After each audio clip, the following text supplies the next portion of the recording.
Hello friends, welcome to my channel optometric Hindi special. I am consultant optometrist.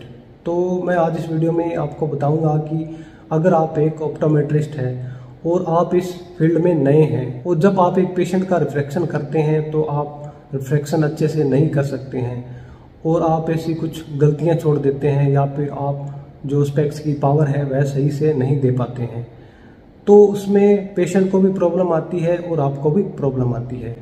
तो आज हम कुछ ऐसे टिप्स बताएंगे जिसे आप फॉलो करके इन प्रॉब्लम को आप सॉल्व कर सकते हैं। आप एक अच्छे से रिफ्रैक्शन कर सकते हैं, आप एक बेस्ट ऑप्टोमेट्रिस्ट बन सकते हैं। तो दोस्तों, अगर आप इस YouTube चैनल पर नए हैं और अभी तक आपने हमारे YouTube चैनल को सब्सक्राइब नहीं किया है तो आप हमारे YouTube चैनल को सब्सक्राइब कर लें और बेल आइकन को भी दबा लें ताकि हमारी आने वाली नई वीडियो की नोटिफिकेशन आपको मिल जाए। तो सबसे पहले आपने क्या करना है, जब आप एक बच्चे का रिफ्रैक्शन कर रहे हैं, बच्चा यानी कि 5 साल से 10 साल के बीच में जो बच्चा होता है उसका आप रिफ्रैक्शन कर रहे हैं और आपको डाउट हो कि यह बच्चा एक्कोमोडेशन कर रहा है, तो उस कंडीशन में आपने उस बच्चे का साइक्लो रिफ्रैक्शन या फिर हुमाइट रिफ्रैक्शन करना है। तो क्या होता है, जो बच्चे होते हैं उनकी आंख की जो एक्कोमोडेटिव पावर होती है वह ज़्यादा होती है, तो जो भी आप कोई चीज़ दिखाते हैं तो उसको वह आसानी से एक्कोमोडेटेड पावर से देख लेता है। तो उस कंडीशन में आपको हुमाइट रिफ्रैक्शन और साइक्लो रिफ्रैक्शन करना है। तो बिना साइक्लो और हुमाइट के आप बच्चे का रिफ्रैक्शन न करें। इससे क्या है, जो आप पावर दे रहे हैं वह अनकरेक्ट हो जाएगी और आप सही से रिफ्रैक्शन नहीं कर पाएंगे। दूसरा है कि जब आपके पास पेशेंट आता है और वह अपना चेकअप फर्स्ट बार करवा रहा है और उसकी जो ग्लास की पावर है वह हाई है, यानी कि आपने -5 की पावर उसको दे दी, तो आपको क्या करना है, जो आपने -5 की पावर दी है उससे थोड़ा अंडर करेक्ट रखना है। जो -5 की पावर है उससे आपने थोड़ा कम रखना है। तो आप पेशेंट को -4.50 ही दे। तो इससे क्या है, जो स्पेक्स है वह जल्दी से पेशेंट के एडजस्ट हो जाएगा और उसको प्रॉब्लम कम आएगी। तीसरा आपने क्या करना है, जैसे कि पेशेंट आता है तो उसका जो ARF होता है उसमें सिलेंड्रिकल पावर आ जाती है। तो सबसे ज़्यादा जो पेशेंट को प्रॉब्लम आती है वह सिलेंड्रिकल पावर में आती है। तो आप कोशिश करें कि जो आप सिलेंड्रिकल पावर दे रहे हैं उसकी जो पावर है वह भी अंडर करेक्ट रखें।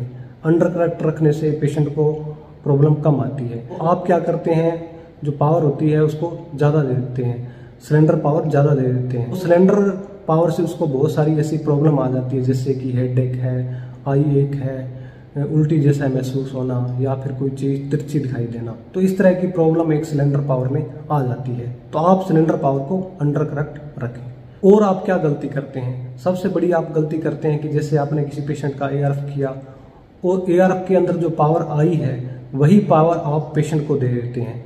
तो आपको ऐसा नहीं करना है। तो जो ARF में पावर आती है, जैसे +2 आ गई, तो आपने क्या करना है, उस पेशेंट का जब रिफ्रैक्शन किया जाता है तो आप +1 से स्टार्ट करें, फिर उसको +1.5.0 लगाएं। तो अगर +1.50 से उसका विजन 6.6 हो जाता है तो आपको +2 देने की जरूरत नहीं है। तो ऐसी गलती आपने नहीं करनी है। तो जो ARF में जो पावर आई है उससे आपको जो स्पेक्स की पावर है वह नहीं देनी है। नेक्स्ट है कि जब आप पेशेंट का ARF करते हैं तो उसमें कंपाउंड नंबर आ जाता है, जैसे स्पेरिकल भी आ जाता है और कंपाउंड नंबर भी आ जाता है।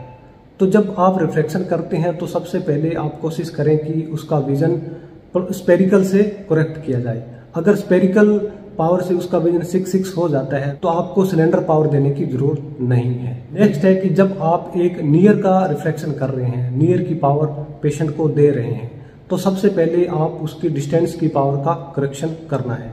डिस्टेंस पावर उस पेशेंट को देनी है और उसके बाद में उसको नियर की पावर देनी है। तो जब उसकी नियर की पावर आप दे रहे हैं तो उस पेशेंट से उसकी एज और जो वर्किंग डिस्टेंस है वह आपको पूछना है और वह बहुत ज़रूरी है, क्योंकि अगर पेशेंट का वर्किंग डिस्टेंस थोड़ा ज़्यादा होता है तो जो नियर की पावर होती है वह कम दी जाती है, और जो पेशेंट की वर्किंग डिस्टेंस थोड़ी नियर है तो उसमें क्या होता है, जो नियर पावर है वह ज़्यादा दी जाती है। तो यह आपको ध्यान रखना है कि जब पेशेंट का नियर रिफ्रैक्शन किया जाता है तो उसकी एज और वर्किंग डिस्टेंस जरूर पूछी जानी चाहिए। तो दोस्तों, यह वीडियो आपको अच्छे से समझ आ गया होगा कि कैसे एक पेशेंट का रिफ्रैक्शन करते हैं। तो नेक्स्ट वीडियो में हम पूरा आपको डिटेल से वीडियो द्वारा बताएंगे कि बेस्ट रिफ्रैक्शन कैसे किया जाता है। तो दोस्तों अगर टॉपिक से रिलेटेड कोई कमेंट है तो आप कमेंट बॉक्स में लिख सकते हैं। तो मिलते हैं नेक्स्ट वीडियो में एक नए टॉपिक के साथ में। धन्यवाद।